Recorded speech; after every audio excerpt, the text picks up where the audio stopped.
I very much fit into that kind of standard mold of the overthinker, and I can't write as fast as I can think. So the journal slows me down. Yeah. And when I can slow it down, then I can organize it, then I can have a better understanding. And then a lot of times that's when I can ask myself different questions. I can ask myself the questions from a place of empowerment rather than a place of a victimhood mindset. Ooh-wee. And getting away from the victimhood part, where if my brain's rattling and I'm going, having that woe is me reaction, that narcissistic reaction, that taking things personal reaction, and I'm wanting somebody else to make it better. When I journal and I start slowing things down, then I can start asking myself, how am I participating in this right now? How much of my own suffering am I participating in right now? Where am I denying my responsibility in this event? And when I bring it back to me, that's the place where I can find the action, find the answer, find the action item, find the next step, whatever it is that I need to do to show up and create a better experience for myself and whoever else might be involved. But if I don't go in that place, if I don't journal, I'll stay in that vortex, in that spiral.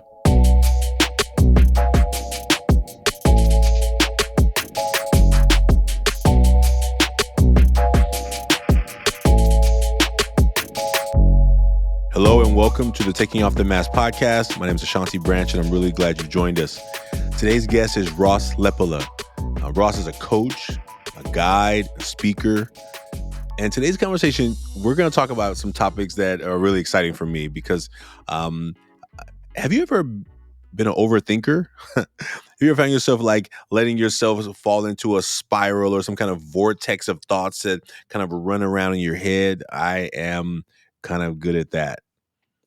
I'm working on not being as good at that. Ross talks about how journaling has really helped him to find a way of navigating between the empowerment side of himself and the victimhood side of himself. The idea of that journaling lets him focus and process. And I don't know if you're a journaler out there or if you journal. I have a journal that I used to keep when I was a freshman in college, 17 years old. And I go back and read some of those thoughts and I'm like, oh my goodness, I was such a baby. Like literally, I was so young. I was so naive. I was so like my thought process and the things that I was worrying about in the world were so small. Man, but it was a part of the journey to get me to today as I look back, caring about people, wondering about how people were doing, wondering why my friendships from high school were no longer strong anymore, and realizing that I was growing away. I was not changing. I'm not different, but actually, yeah, I am different. I am. My thinking has been elevated. I remember my first time going back to Oakland during Thanksgiving break, my freshman year of college. I think the first time I heard a siren, I was almost like took by surprise because I didn't hear sirens in San Luis Obispo. I mean, outside the back of my window in the dorms at Sierra Madre Hall, you know what I heard? I heard cows. Cows. Like the first time I heard cows, I was actually shocked. I opened the window, like, what the heck am I hearing? They were literally cows on the hill out in the back of my dorm. I had to call my mom and tell her. Like I had to have her hear the cows singing through the window. And I get home and like I realized, oh man, there's a helicopter, there's a siren. I had almost gotten desensitized to that being a norm. And I don't know the things that have you found it being norm for you? Maybe overthinking is a norm. Like you're used to having your mind spinning in circles. Today's conversation, Ross is going to mention his journey of life. And just so you know, for those who are listening, there is a mention of suicide. No details are given here, but he talks about the journey, becoming a power lifter, a bodybuilder, becoming a person who thinks differently about his values and what he wants in the world. And I was reminded of a friend, Jerry Colonna, who's the host of the Reboot podcast. And he has a statement in his book, Reboot. And it talks about these 4 questions that you could ask yourself continually.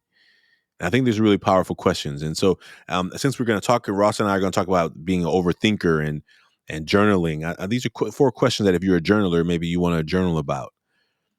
Or if you find yourself being an overthinker, you may want to like give yourself some direction to think about. Here are the 4 questions. How have I been complicit in creating the conditions I say I don't want? Second question. What am I not saying that needs to be said? Third question. What am I saying that's not being heard? And the last question, what's being said that I'm not hearing? These are all reflection questions, and I hope that they serve you in some way. But that first question is so important. How am I complicit in creating the conditions that I say I don't want? And I think those opportunities and those ways of us creating new opportunities for connection with ourselves and with others are important to be reflecting on those. So today's episode, I hope you enjoy. If you have not yet made your own mask, Ross and I are sharing our mask publicly. You can make your mask anonymously at millionmask.org. And we're going to ask everybody who's listening to this podcast to please share this with someone because we're really close to getting to our $100,000 first milestone. I mean, 1 million is a long way away, but our first milestone will be 100,000 masks, and we plan to be there in the next 30 to 60 days. So we invite you that if you've already made a mask, tell somebody about it. Maybe your mask today is different than when you first made a mask a year ago or 2 years ago when this podcast started during the pandemic. Wherever you are in your journey of mask making, we invite you to be a part of this movement with us, and we thank you for listening to this podcast. You will be hearing from our youth host coming up pretty soon, so stay tuned for another episode with our youth host. And if you have somebody you think we should talk to, please reach out to us and share it with us. If you think this episode will serve someone, please share it with them.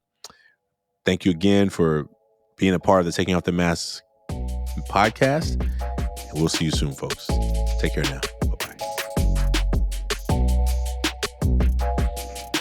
Ross Leppala, welcome to the Taking Off the Mask podcast. It's so great to have you. Awesome. Thank you, Ashanti. I'm super excited to join you today and dive in and have some cool conversation. Man, well, it's already happening. We started before the show, the pre-show to the show. How about you introduce to the audience yourself? What do you want them to know about you as we jump into this conversation? Yeah, I mean, my name's Ross Leppala. I live now just outside of Atlanta, Georgia. I used to live up north in Minnesota and Alaska, and then moved to Georgia in 2018. I am a competitive powerlifter and powerlifting coach. That's the primary day job is coaching powerlifting. And then I also host a podcast and do some self-development work. I am an aspiring public speaker. I really want to get out there and share some of the experiences that I've had with people and try and leave an impact on them and empower them to live life without such self-limiting beliefs and things that can plague us from our youth and our past, and self-limiting doubts and things that we can overcome if we put a little effort into it. Yeah. Well, thank you for speaking to that, because that's definitely showing up in lots of spaces that I'm in, definitely with young men and that self-belief, which is something that I've also struggled with too at times. And so I'm excited to be in this conversation with you. The mask, as we talked about, you already have yours, and I'm going to be doing mine right now live. Okay. You get to decide who goes first. So I'm going to take a couple of seconds and maybe, as I'm jotting this down, you can just tell us how you got into powerlifting. And for those out there who have not made a mask, you can do yours anonymously at millionmask.org. Ross and I are going to share our masks here publicly, but you don't need to do that. You can actually create it anonymously and be a part of this movement. So I'm going to draw mine. Maybe would you be willing to share how you got into powerlifting or coaching powerlifting? Yeah, I can definitely do that. I started lifting when I was 12. It became a big savior in my life. Prior to finding sports and lifting weights, I was actually suicidal. And that gave me a place to exercise myself, exercise my anger, build some confidence, and do that sort of thing. And it wasn't really until much later that I realized that I still had all those fears and doubts in me when I was 28. And then that's when I went through some therapy and found a different path forward in life. Learned how to build self-confidence in a different way, and not just a physical way, but also in my mind. And so it's been really cool for me how, because of that therapy and because of that lens, I've been able to look at powerlifting more now as like, what did this teach me Yeah. for life? Right. And because of that perspective, now I'm gonna be like, oh, there's nothing comfortable about powerlifting.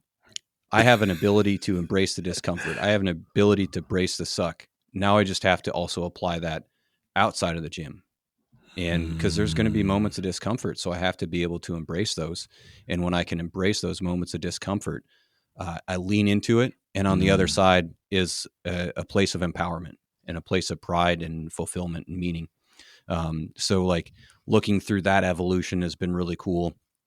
And then coaching wise, I've always really enjoyed just spreading the knowledge of lifting, and really enjoyed the camaraderie of lifting weights. And Yeah. so in 2012, I started coaching by myself in the gym, just as I could, people that wanted help.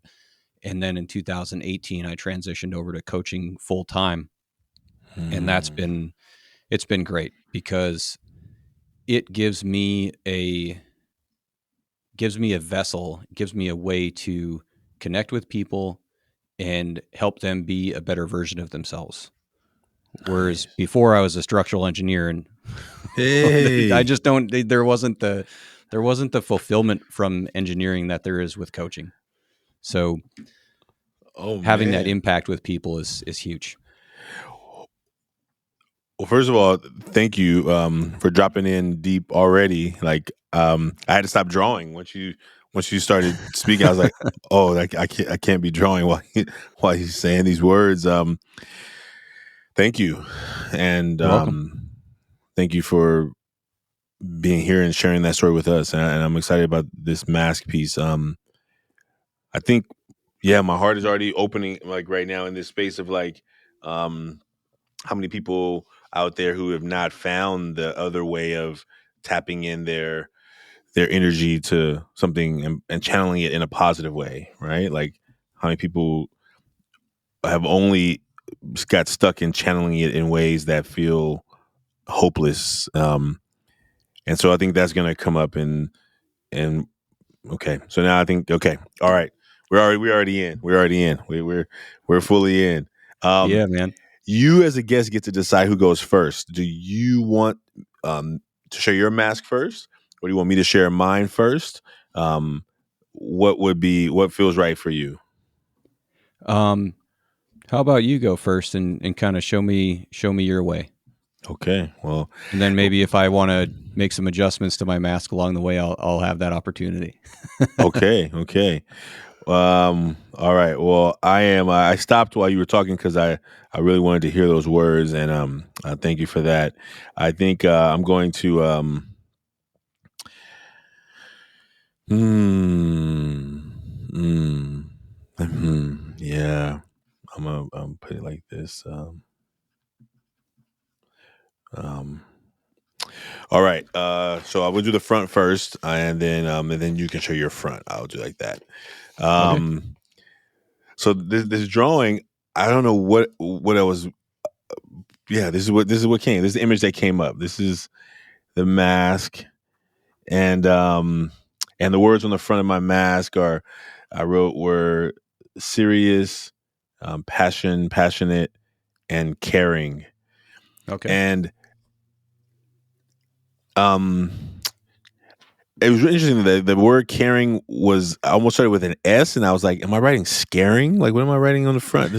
Am I scared? Like, am I scared? Am I scared? Scaring? Like, so I made the S into a C back to caring. But um, I think like what I'm really experiencing right now in this season is like this energy that's like really like I can almost feel the turning of the tide of like what we've been building for the last several years, like this million mask movement. Like we had our launch event, and then now trying to like take the momentum from that and move it into the next thing. Um, like I feel really intense sometimes. Like I feel like, how do I manage this intensity of what I'm trying to do, and knowing that there's a lot of steps in between where I am now and where I've envisioned us being. I mean, we have not only do we have a long way to go, we're at 65 plus thousand masks, and we were trying to go to 1 million. There's a long gap between there. Sometimes I feel like we're not moving fast enough, or that I don't know how to move fast enough. But like I'm just kind of continuing to move forward. I'm continuing to talk to anyone who slows down enough to listen. Right? Hey, have you heard about this mask movement? I don't know that that's the way I'm gonna get to 1 million, but it's definitely the only way that I can think of in this moment. But and then I put caring. I think caring is one that is really present right now. There's some young people in my world, in my work, who are really struggling right now, and like I'm really thinking of them a lot. Some of them are hurting. Some of them have been thinking about hurting themselves, and we see it on the news all the time of young people hurting others and hurting themselves. And I think that oftentimes, anyway, I guess I'm almost, yeah, this is the front. So like I show that I'm carrying around this stuff, and sometimes I have to like temper that caring and passion and serious energy, because that can be, it can seem aggressive. When I go and talk to principals and educators who are kind of in a state of like, oh, we'll do it later, maybe next year. And you're like, you don't understand. Some of these kids don't have until next year. Like, why are we waiting? Why do we have to have a crisis happen before we talk about mental health and mental wellness with young people? Because adults are sometimes afraid of their own emotions, that they project that on kids. And so I have to like dance around this, like stay positive, stay exciting, stay lighthearted when we're talking about really tough topics, because oftentimes I experience some people who have the power, who have, we go into schools, we have to convince this person who to trust us, but also that they're willing to do the work before something really bad happens. So anyway, that's the energy that I feel really hot and fired up inside me right now, that I'm letting people see. And then I'll let you go to the front, and then we'll hit the back. All right. Yeah. So my front, I put capable, reliable, and conscientious. Nice. And I tried to depict my mood with like the outward ray, because I feel like with a lot of the stuff that I've done over the past couple of years, I'm becoming more capable, and the more capable I become, the more capable I become. Like the more that I embrace change, the more that I try to do and be and create from a place of consciousness, the more that becomes easy. Mm-hmm. And I'm reliable. The things that I talk about, the things that I try and promote are the things that I do, the things that show up for the family every day. If somebody says, "Hey, I need you to do something," I'm going to do it. Well, I'm going to do it if I agree to it anyway, right? So in those ways, I'm really reliable, and I'm conscientious in that. Almost sometimes, probably even to a default, pay attention to the details and see a lot of the little things. And especially if they're in the things that I'm really passionate about. Like when I do house projects, I really like to remodel and create our space for us. I have a goal that there's no furniture in my house when we're a couple years down the road that's not built by me. And so like being able to pay attention to those details and see the smaller things is really important to me. When you're building a piece of furniture, an eighth of an inch makes a huge difference. You can't leave eighth inch gaps all over the place. So being able to really see the details and close in the gaps. So I think about stuff like that when I'm trying to create a new podcast episode or write a training program or create a new speech. Like where do I need to tighten in those gaps and pay attention to those things? Mm. Because I think that when we do that and we can pay attention to those details, we can improve the quality of the experience for not just ourselves, but the other people involved. I think about it too, like I'm trying to be better at remembering names. I've notoriously been bad at remembering people's names. If I go into a group of people and I meet, 5 people, I automatically think, oh, I'm not going to remember anybody's names. Well, yep, because that's what you keep telling yourself. So I'm trying to make a more concerted effort to tap into that conscientiousness and paying attention to those details and use that skill to like be better at remembering names and just realizing how capable I am with those skills when I approach things intentionally. And it's any time that I come in to do something, if I'm not having the intention of really being focused and present and tapping into those skills, that usually leads to a depleted experience, a lower vibration, a lower energetic experience than what I know I'm capable of participating in. Wow. Thank you. You said a couple of things that really stood out. I think when you talked about the eighth of an inch in terms of like furniture, in terms of um, uh, like in a speech, like what are the things I need to tighten up? What are the little edges, and how often do we take those things for granted? You know, like young men in my work, sometimes we're working on stuff, and I'm like, like let's say we're waiting for people at the BART station, or BART is our public transportation, and we're like, oh man, like, dude, we gotta get to to an event, right? And you're like, oh, I was only 3 minutes late. I was only 4 minutes late. I was only 5 minutes late. And I'm like, yeah, but it's not about the 5 minutes. It's about the 5 minutes causes us to miss this train, then causes us to miss that bus, and then causes us to miss that ferry, which then puts us back 8 hours because now there's no more ferries that go over to the place we're going, right? And so I Right. think sometimes helping in my work with young people is like, yeah, but I understand that it was only 5 minutes. I get it. I've been late to things too.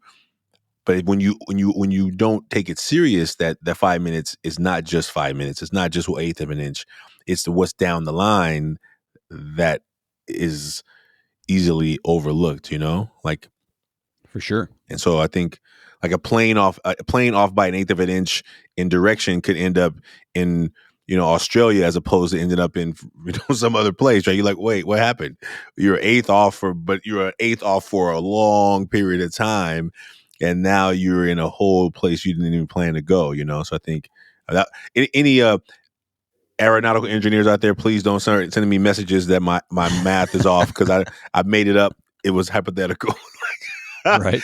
I don't know what I was like. I was like, what other country would you hit? I don't even know. I made it up, but it was more of the analogy itself, right? So thank you for sharing that. Yeah, for sure. For sure. I All right. often I tend to do better with analogies. Like it just makes things more relatable. So I'm always like, oh, what analogy can I use here? Yeah. Well, don't get me started. Don't get me started. We'll be in an analogy uh, competition for this time. The vortex of analogy. Oh man. Well, I think as a teacher, I was a teacher, right? And I was an engineer too. So I thank you for sharing about being a engineer. I'm super excited to talk more about that at some point. Even though I've not done engineering for many years, I miss it sometimes. I walk into a building, I look at the ceiling, I'm like, I don't know if I want to have lunch here. You know what I'm saying? Like knowing that it's standing, but I don't know who put this together, But just in my own mind, I'm like, how did they put this together, right? In those opportunities like that. So, thank you for that. That's Yeah. the front. So now we're gonna move to the back, and I'll go first. This one was interesting. Like a couple of things you said that kind of really started to make me think about what I wanted to share on here. And um, I'm gonna tell you what I wrote in the back. So I wrote sadness, self doubt, and fear of, and I put some lines, and I could probably keep drawing lines of, if I list all the things that I'm really, I find Right. myself fearing these days. I think when I was younger, when I was a teenager, I didn't fear much. I was operating pretty fearless. Maybe sometimes you could say reckless, but it was out of this idea I'm not worried about nothing. And now as I get older, I'm like, yeah, I don't, I have so many things that kind of make me worried. Definitely in a city and sometimes a community and some of the world we live in. I think, but the biggest fear that I'm standing out right now to me is just I'm afraid of so many of our young men out who don't have anyone to talk to, who are operating out of a sense of loneliness and a sense of isolation that I keep seeing over and over again. This hurting people, and I don't know what as a society we need to do to kind of recognize that we need to support our men and boys. Not everybody, but I'm talking about what I'm seeing over and over again is that young men and boys and men it's spilling out in such rageful ways against others, and it's it's devastating people, devastating our communities. And so I feel that fear of like, how do I, in this work that I'm really passionate about, take this work and move it out into a larger arenas and audiences, and in a way that is not like you have to listen to me, but here's the things I'm seeing. Here's the observations I'm making, like you talked about. Like I'm seeing these things. I'm noticing these things that are happening, and I want to help make it better for people who want to make it better. So that's the biggest fear that I carry right now is just seeing some of our young people, definitely in my community here, but all over the country, young people, young men struggling and being silent until it's too late, and then they're behind bars or locked up, or they're no longer with us, and everyone says, "Oh, I didn't know, I didn't know," and you're like, and I believe that, and also every time we go to a school and ask young people to make masks, 99%, 98% of them will make a mask.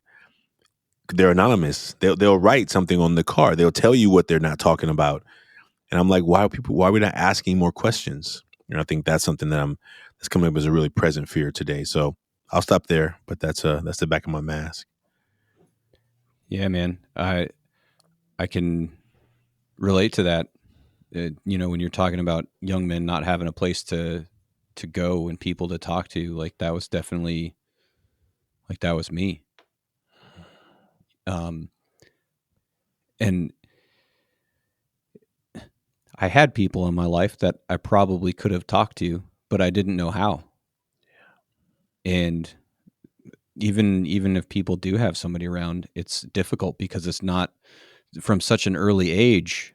I can think about how like I was conditioned to shut it down, and that's why I say like I didn't know how to talk to those people because oh, boys don't cry, toughen up, all that kind of stuff right from the get-go, right from day one. Like that kind of shit just sets a person up to being closed off, and then they bottle it up and it becomes a pressure cooker, and at some point every pressure cooker has to have a release. And you know Mm. hopefully it can release in a way that isn't a full-on explosion. Ooh-wee.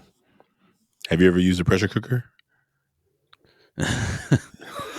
um I don't think so. I love that. I've never accidentally blown up a pressure cooker is what I should probably say. That's great.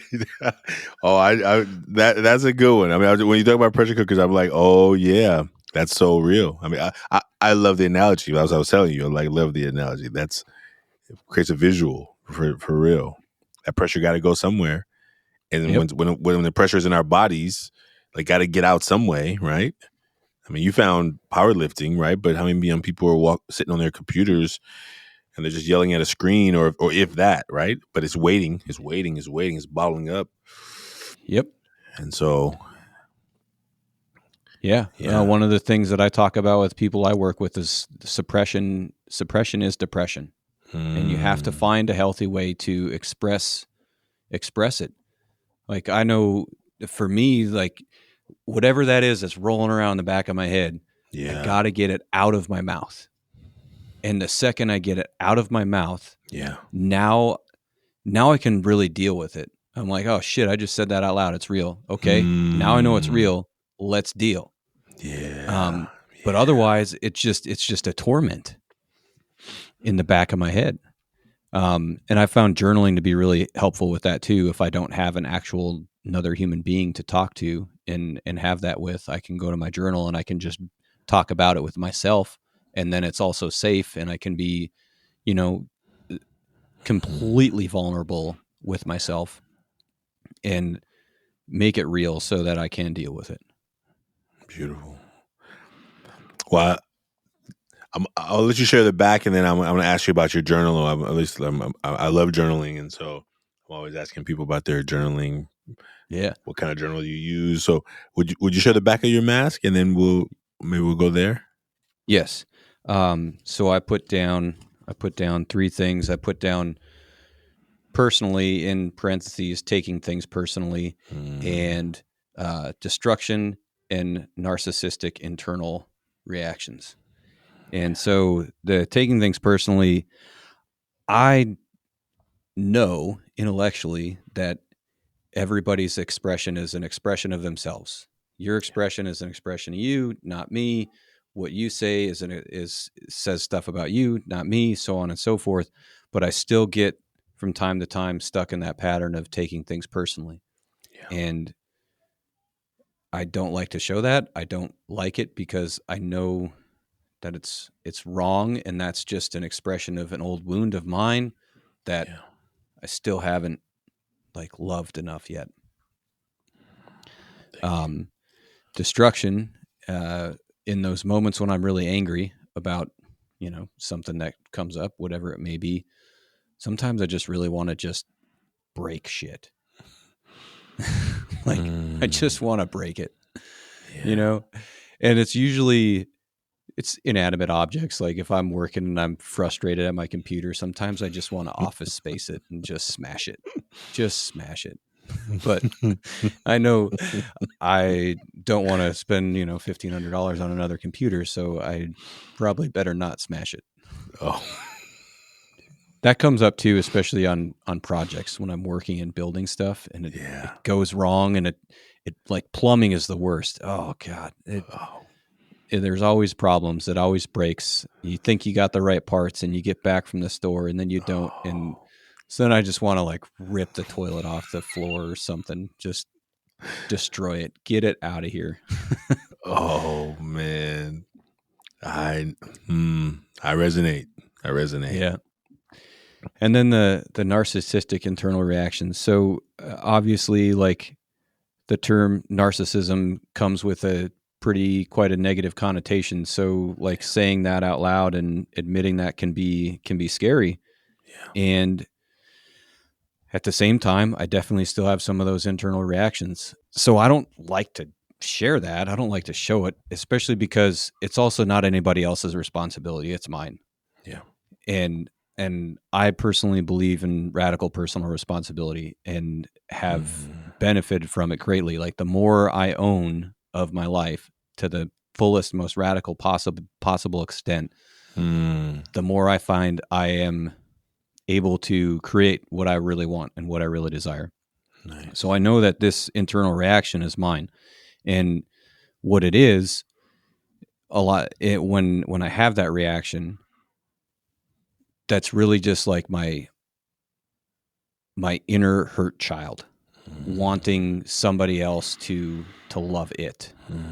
And in that moment in my head, I'll have the thoughts of I want you to fix it. I want Ashanti to make me feel better. I don't want to do it myself. But again, I know that that's not your responsibility. If you're the person that's upset me for whatever reason, I know that that's that inner child that is hurt. And I know I've gotten to a point where I know how to work past that, but I'll still have some of those reactions and some of those responses and thoughts and feelings from time to time.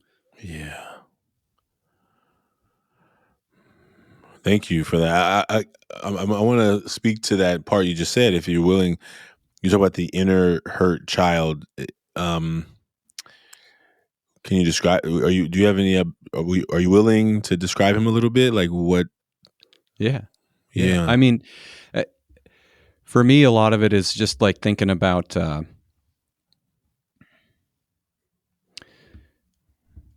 back to like when I was a kid. Say, for example, we're at the store and I ask my mom to get a new toy, Yeah. and my mom says no, and I really want this new toy. I'm really excited about it. It looks really fucking cool. So Yeah. I want that toy. Uh, and she says no, so I throw a fit at the store, Yeah. and then I get reprimanded for my behavior. And as a kid, when that happens, you have no idea what's really going on. All you know is that your behavior is being reprimanded, you're in trouble, you're a bad kid, blah, blah, blah, all this stuff. Yeah.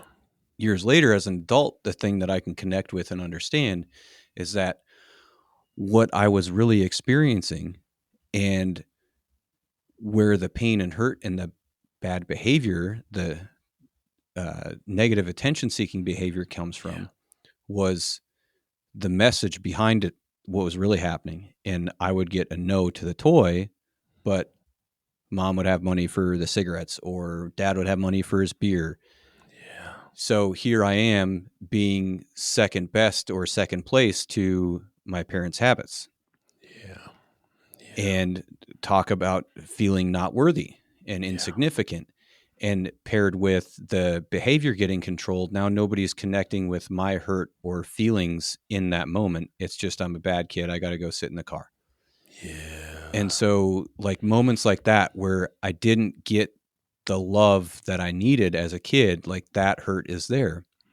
And so now some of the things that I do, like for myself in this journey of healing and trying to love those demons into submission, Yeah. is I'll meditate where I'll connect with an event like that a memory in my past, and I'm Mm. like, oh yeah, like that day that hurt, man, Yeah. and I'll go meditate on it. And what I'll do is I'll meditate and visualize adult Ross coming into coming up to child Ross in Yeah. that moment, in that environment, and adult Ross giving child Ross the love that he needed in that moment and the connection that he needed in that moment. And man, sometimes Mm. that hits me and I have a really emotional experience with it. Other times I just feel like I let go of some weight that I carried with me. Yeah. Either way, it's definitely been really beneficial to learn to kind of connect with some of those moments. And one of the reasons why it can be a couple of Mm. reasons why that can be powerful is our like that hurt and that experience is in your subconscious or your unconscious mind. It's not Yeah. something you're aware of. And we hold on to that because our unconscious mind doesn't have the concepts of time like our conscious mind does. It's a construct. It's not going to. It doesn't recognize time. So that Mhm. event that occurred 30 years ago can feel like it was still today. Yeah. Yeah. Oh And so man. then when I recreate that experience for myself like it is today, Yeah. um, I find that really beneficial to calm and soothe those narcissistic reactions into a place of love. And Mm. it it's cool. Anybody listening, give it a try. I Yeah. It's a big tool for me. I think it's like really powerful. And I think, is what I heard Joe Ehrman talk about in his work when he talked about this. He's a former NFL player, right? He was like, I really just wanted my father to love me, to see, inside the roar of the crowd, I can portray this masculine man, but deep down, I just wanted my father to see and then me worthy, right? And I think that when I heard him say that, it resonated with what you just said there, and this idea of loving. I think you said loving that hurt into submission. I mean, I think that's how I heard you say it. Is that how you Yeah. said it? Because it was really Yeah. beautiful. Yeah. I mean, That that's the only way.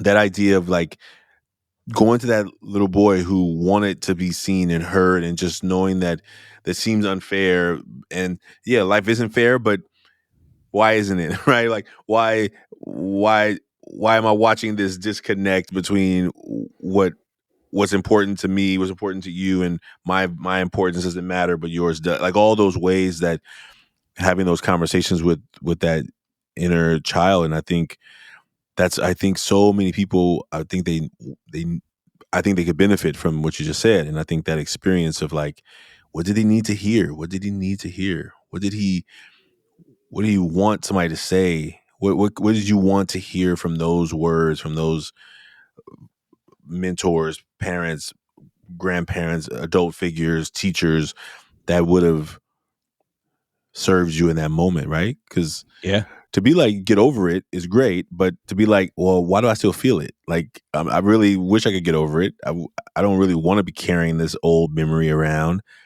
but it's in there. it's, I mean, the pain never got dealt with. I heard somebody, and I'm not sure where I read it, but if you don't deal with it, the pain will wait.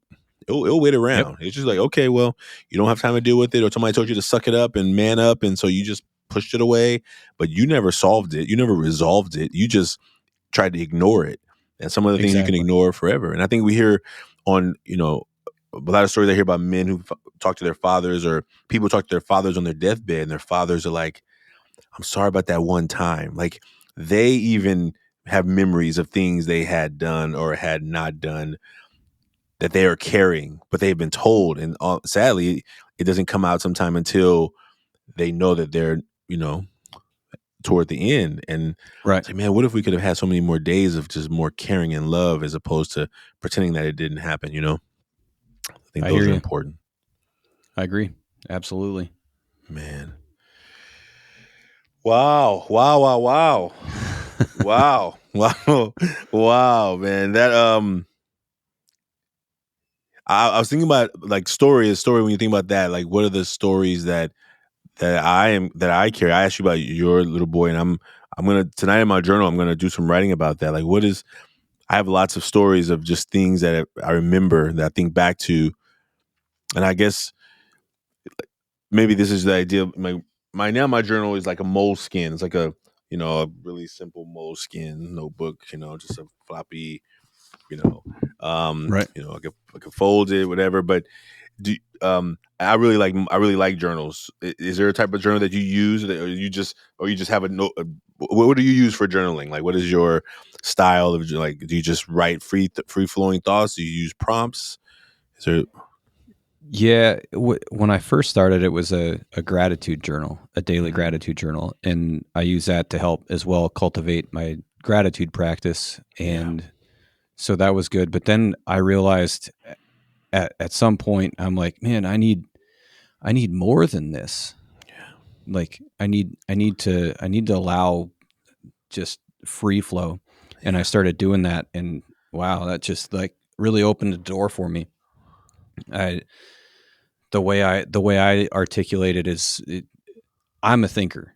I I'm I very much fit into that kind of standard mold of the overthinker, and I can't write as fast as I can think. So the journal slows me down.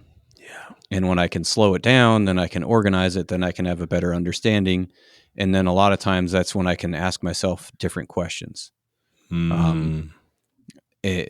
I can ask myself the questions from a place of empowerment rather than a place of a victimhood mindset, Ooh-wee. and getting away from like the victimhood part, where if my brain's rattling and I'm going, having that woe is me reaction, that narcissistic reaction, that taking things personal reaction, and I'm wanting somebody else to make it better. When I journal and I start slowing things down, then I can start asking myself, how am I participating in this right now? How much of my Mm. own suffering am I participating in right now? Where am I denying my responsibility in this event?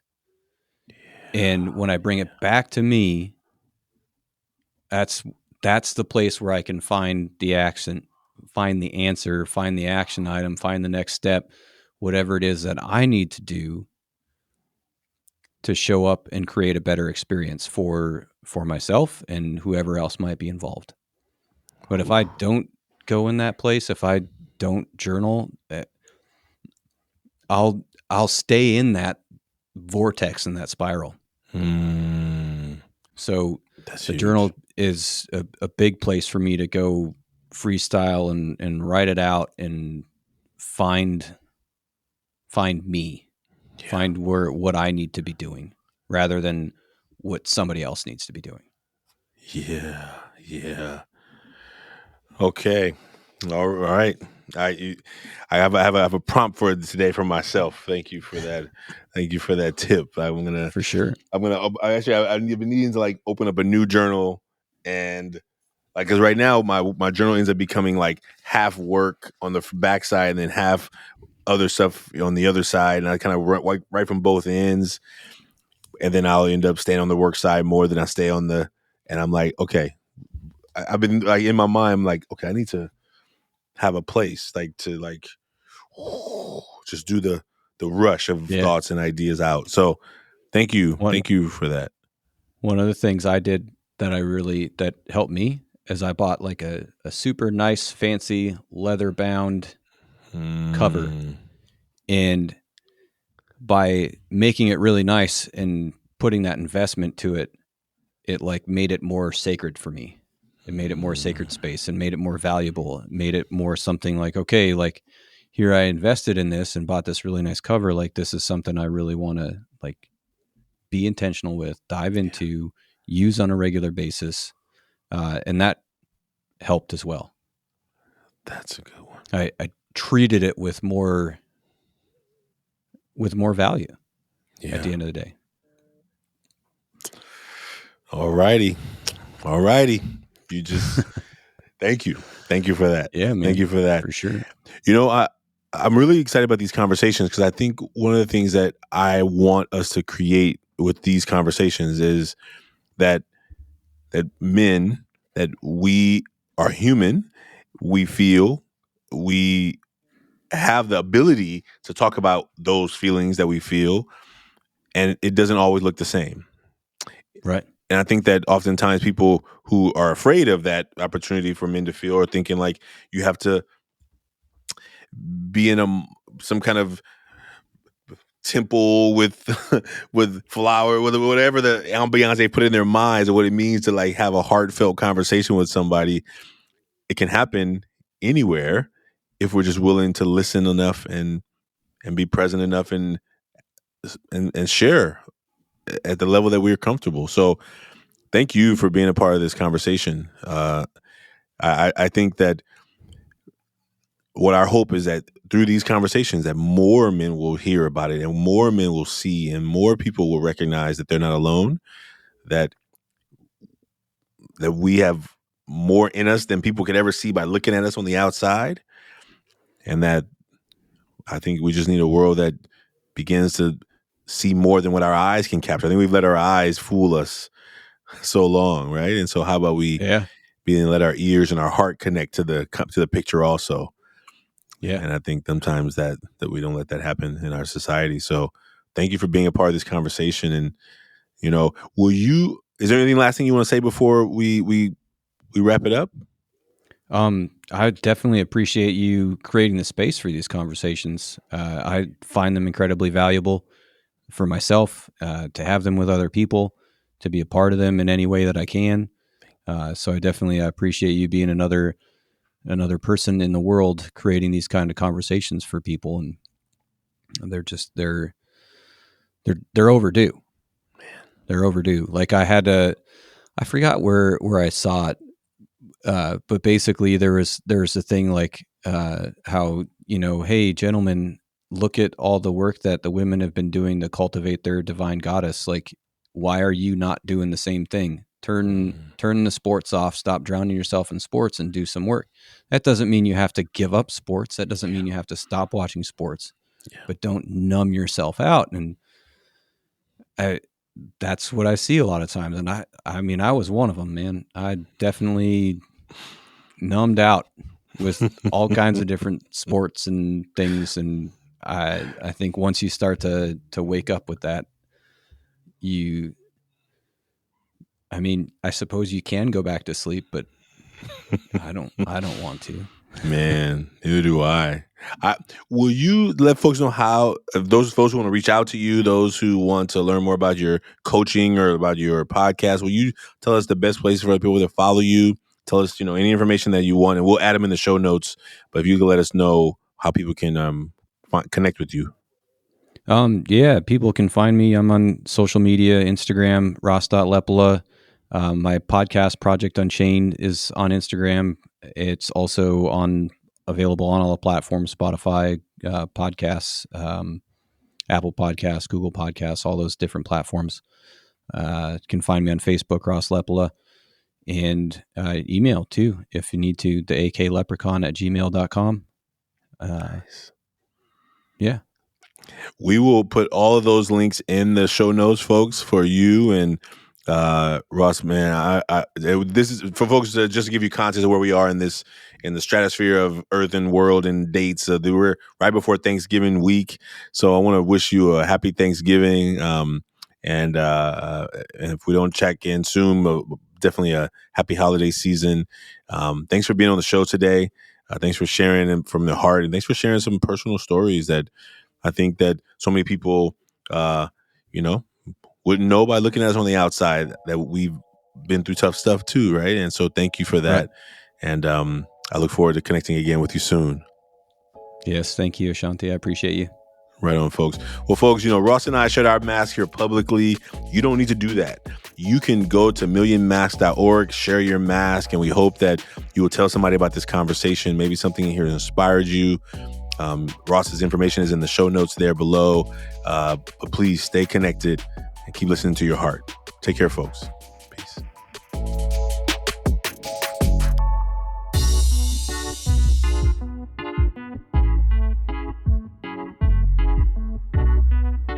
The Taking Off the Mask podcast is produced by Ryan Louie.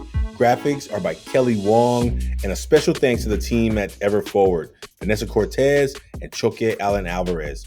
We'd like to thank everyone who's been a part of the creation of this podcast as we cross the 100th episode milestone and begin the work to the next 100.